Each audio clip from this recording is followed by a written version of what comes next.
Hey guys, PepperAmmy here. This week we are making a surprisingly filling, creamy cauliflower soup. Now before starting your soup, you want to preheat your oven to 375F or 190C and place 50 to 100 grams of thin cut bacon or prosciutto slices if you are feeling fancy in a single layer on a baking sheet. Then you want to bake these until crispy for around 15 to 20 minutes and let cool until crisp and brittle. Then for the soup, in a large heavy pot you want to melt around 2 tablespoons of butter over a medium-high heat. Whilst the butter melts, you want to slice or dice into easy blendable portions 1 large white onion and 2 well-washed celery ribs. Now my cauliflower was on the very large scale, weighing almost 2 kilograms, so I'm doubling the recipe and the ingredients. Plus there wouldn't be much celery left, so as I really like the taste of celery in soup, I'm just using the whole bunch of celery, including the leaves, which add a nice subtle leafy flavour.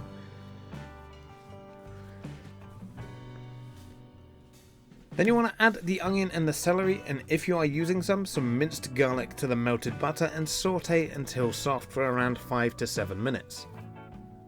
While that's happening, you want to give the cauliflower a good wash and a trim of all the green leaves, making sure to get off anything that's possibly lurking between the leaves or the chunks of cauliflower.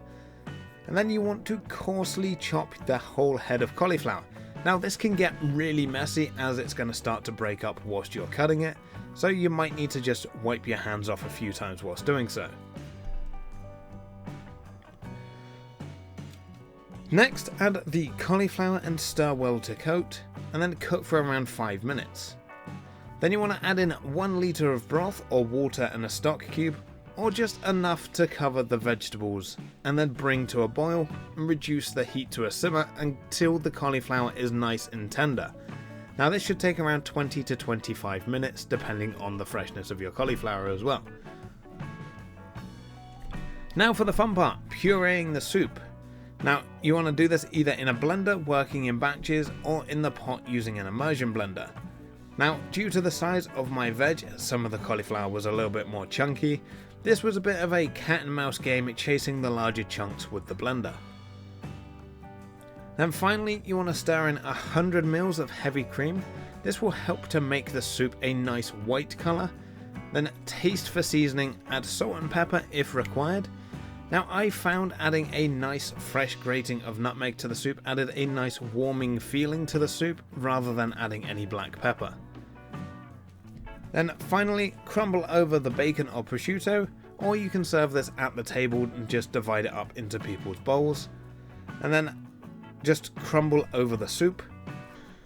And there you have it, a super filling and simple cauliflower soup, which is nice on a cold rainy day, especially with the warming nutmeg. And that wraps up this week's video. Now as always, if you like what you saw, let me know down below with a like and a comment. If you are indeed new here, feel free to subscribe for free weekly cooking content, and I will see you all again next week. Thanks for watching.